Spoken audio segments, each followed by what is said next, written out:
Teeth. They help us eat, enable us to formulate words and communicate. They can even be weapons if need be. And if we look closely enough, they have much to teach us about our society. Ahead on Wide Angle.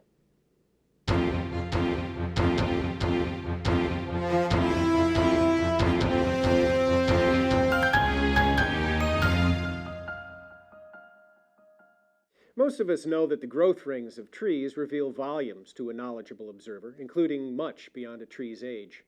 Droughts, fire, pest damage, they're all in there to be read like a book. Turns out our teeth serve much the same function for we humans, providing insights into not only our individual health, but perhaps our societies as well.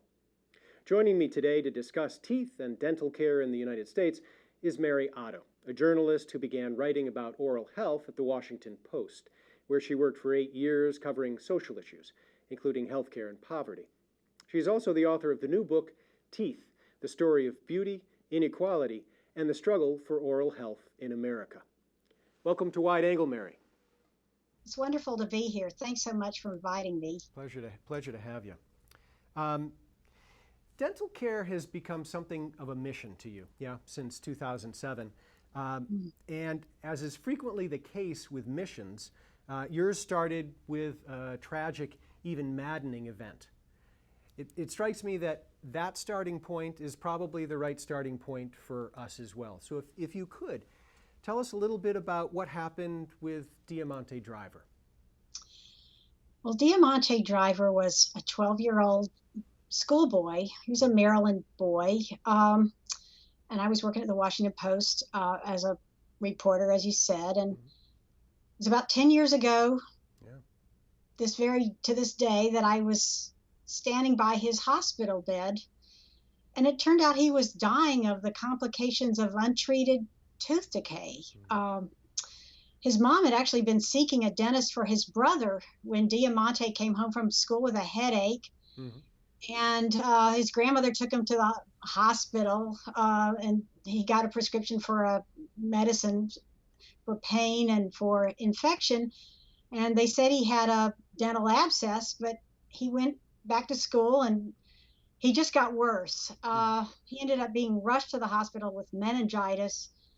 Doctors told his mother that the bacteria from his dental infection had spread to his brain, and he was in the hospital for about 6 weeks, had 2 brain surgeries. Wow. Care cost about $250,000, but it didn't save him from this routine preventable dental infection. Right.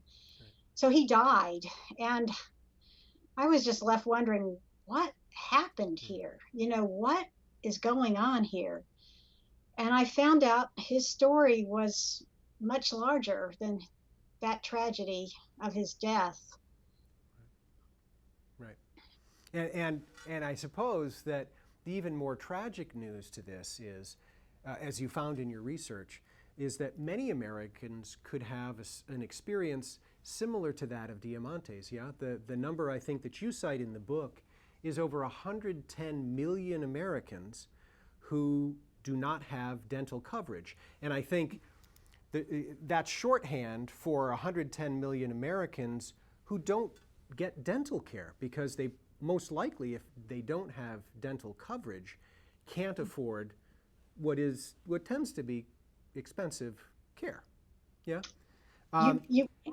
But truthfully, I'm wondering to myself, where is the safety net? What about Medicaid? What about Medicare, the Affordable Care Act? Certainly there's something to catch.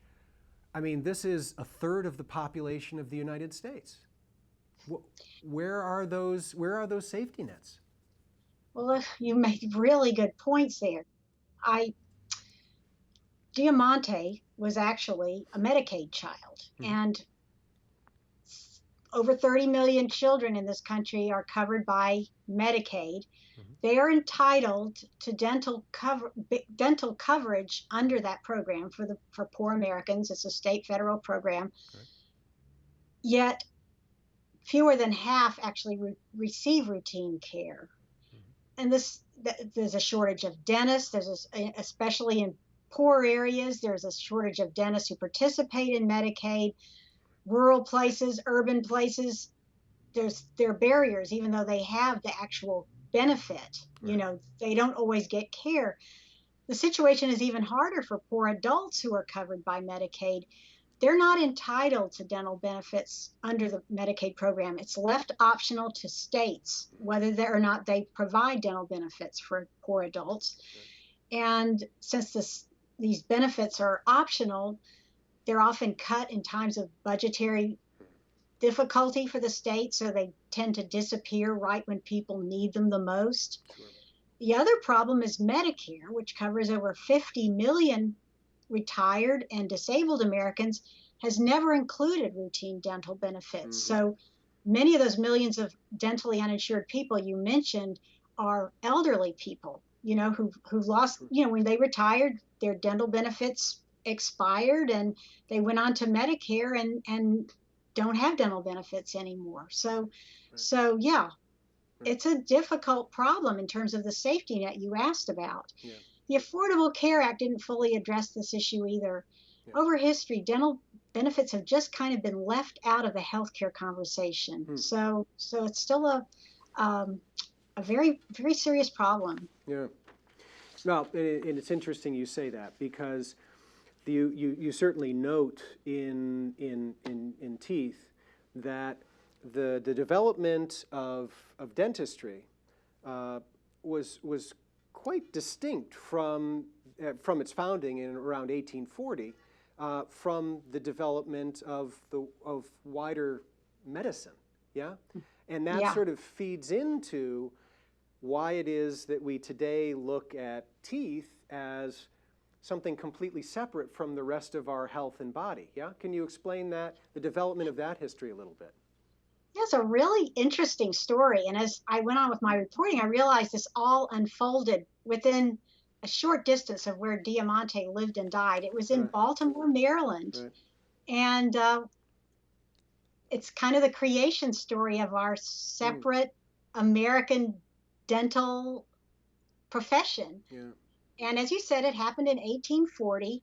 A couple of kind of self-trained dentists who were very serious about science and understanding their work, decided that dentistry, which up until that point had been practiced kind of like a trade, from the days of the barber surgeons, kind of the skills were kind of passed down from one provider to the next, kind of considered manual skills. Anyone who called himself a dentist was one. You pick up the basic skills or teach them to yourself. Barbers, blacksmiths. Paul Revere actually did dentures along with making silverware and other things in his jewelry shop. So anyway, they wanted to bring more formality and a professional perspective to dentistry. So these two dentists, Chapin Harris and Horace Hayden, went to the physicians at what was then a very prestigious, and still is, medical school at the University of Maryland, and they proposed that they add a course of dentistry to the medical teaching at the school. And as the story goes, the physicians said the subject of dentistry was of no interest to them. So these two founders went off and started their own independent dental college. It was the first dental college in the world. And this event is known in dental history as the historic rebuff. And it's been used to explain and even kind of defend the separate nature of dentistry in this country. You speak of a dividing line between dentistry and the larger practice of medicine more generally. You speak in the book to a number of other dividing lines as well. Yeah. In dental care, both in its practice as well as in how it's delivered to patients, between males and females, between wealthy and poor, between white communities and communities of color. Could you fill in that picture a little bit about those dividing lines and those various communities? Yeah, you asked about some really important divisions, and of course, affluent people are far more likely to get care than poorer people, from some of the reasons we already talked about. There's a big racial divide, and it is funny, tooth decay, just looking at it from a population standard, it's the most prevalent chronic disease of American children and adults. But minority children are far more likely to suffer than white children. About a third of white toddlers and primary school children have decayed teeth. That the disease affects closer to half of Black and Hispanic children. And minority children are twice as likely to go without treatment for decay as white children. And by the time we reach adulthood, decay is almost universal. Most of us have it. It's across races and colors, but treatment disparities remain very great. Less than a quarter of white Americans have untreated decay, but more than a third of Hispanics do, and more than 40% of Black working age adults have untreated decay. And decay only gets worse. You know, it doesn't get better. If you're out of reach of care, you end up having lost teeth, toothaches. Toothaches are a huge burden. They're part of life for many, many millions of Americans. People rely on home remedies. They pull out their own teeth. They pray. I mean, there's just so few options for so many people who suffer with this disease. Let's take a quick break there if we can, Mary. And we'll ask viewers to join us on the other side, where we'll explore what steps are being taken today to make access to dental care more right than privilege.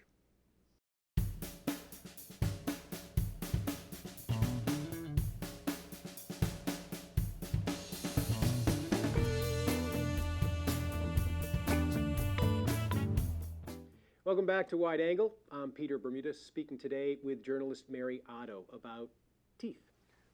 Because it strikes me that the first step in actually trying to address this issue is to clearly identify dental care as a health issue, as opposed to a luxury item or something along those lines.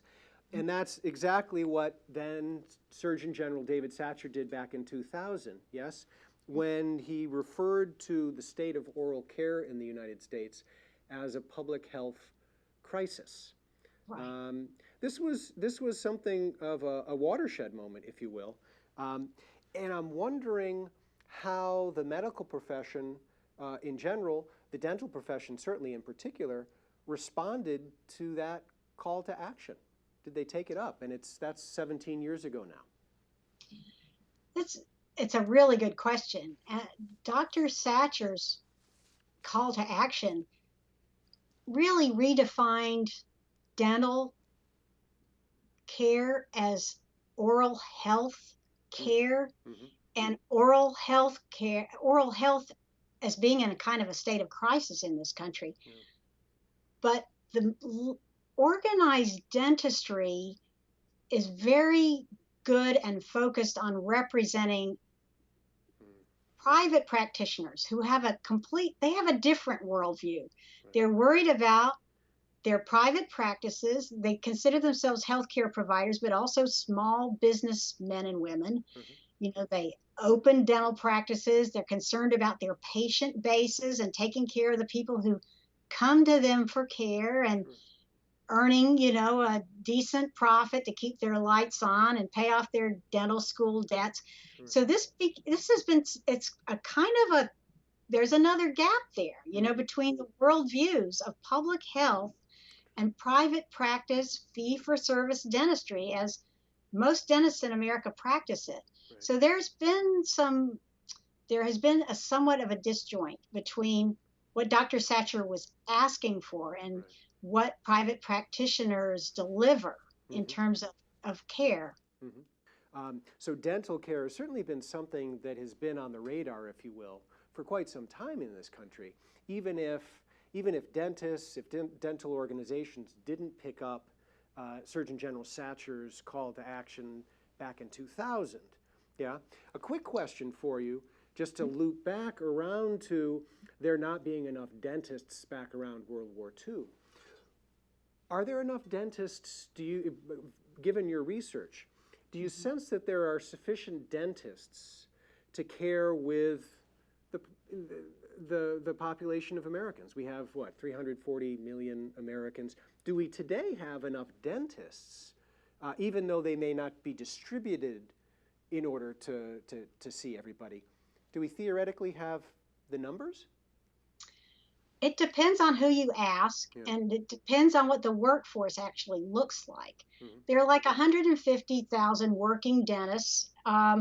American Dental Association says the supply is adequate, but there is, as you pointed out, a maldistribution issue. The U.S. Department of Health and Human Services says 49 million Americans live in areas that are classified dental professional shortage areas.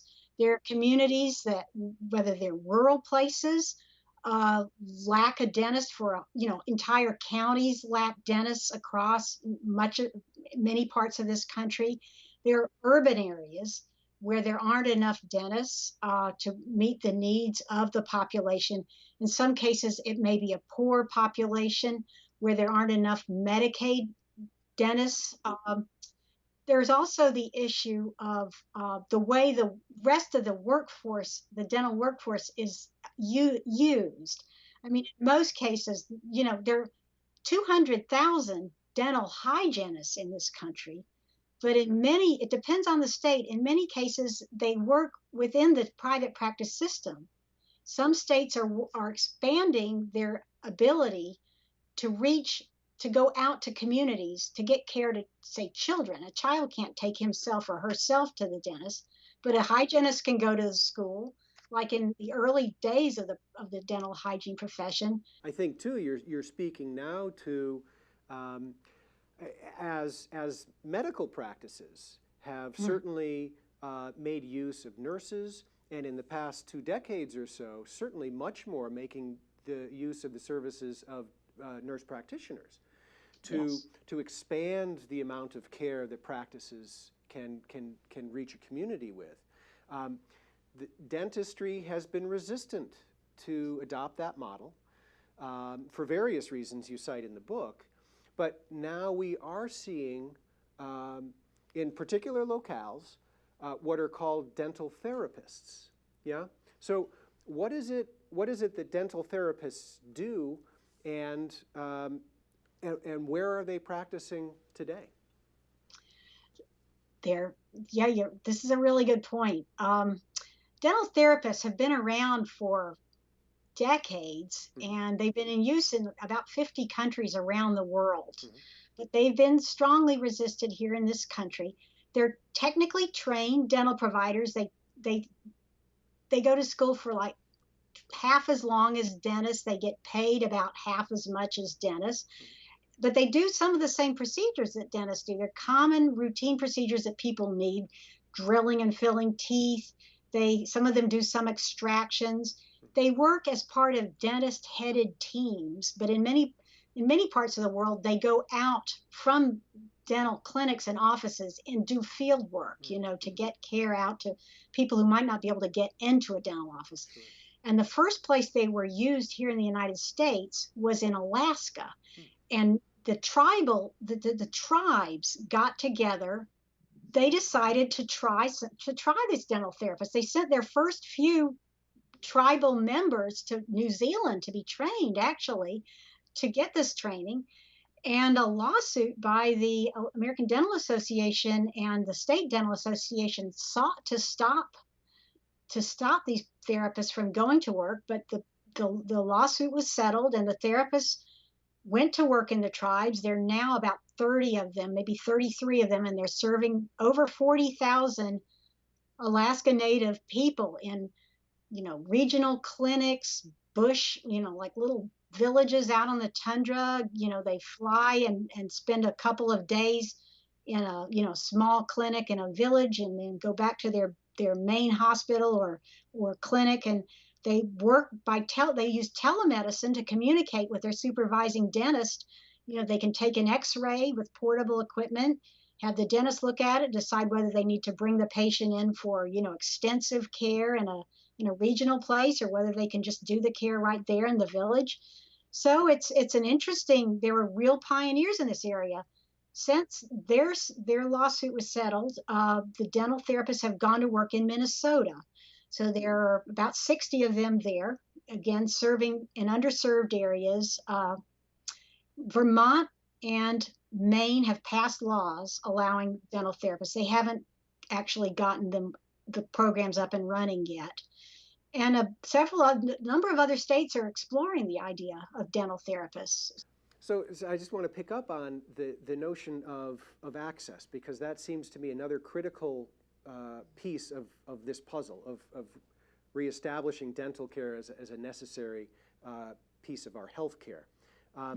Diamonte Driver theoretically had coverage. The challenge was getting to a doctor who accepted that coverage. And maybe another bright spot here is that you report that in August of 2009, some 650 dentists were enrolled in Maryland's Medicaid dental program. By August 2015, so 6 years later, almost 1,400 dentists were enrolled. So I guess two questions maybe. Why the increase? That's a twofold plus increase in dentists. And also, are we seeing similar shifts across the country? Really good question. Yeah, a lot happened after Diamante died, not just in Maryland, but across the country. You're right. Maryland raised its reimbursement rates. The new governor, Martin O'Malley, appointed a special panel to look at the problems with the state, because it was one of the worst states in terms of getting care to children, in terms of how many dentists were participating, and in terms of how much care was being delivered.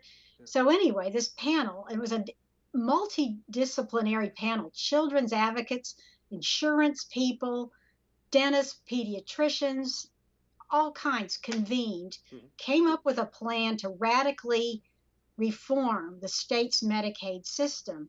And they not only got the legislature to raise reimbursement rates to attract more dentists to the program, but dentists who felt like they really took a hit, in with this death. They felt ashamed and just humiliated, joined the program and began taking more children.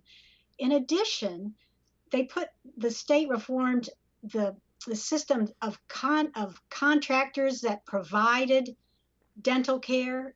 It was sort of a patchwork system. They put a single administrative service organization into place to kind of deal not only with patients but with dentists, and answerable to the state. So there wasn't so much loss, of communication and accountability. So that part was fixed. And they also gave dental hygienists something they'd been asking for a while, which was the right, with special training, to go out into schools to get care directly to children who needed it in needy places.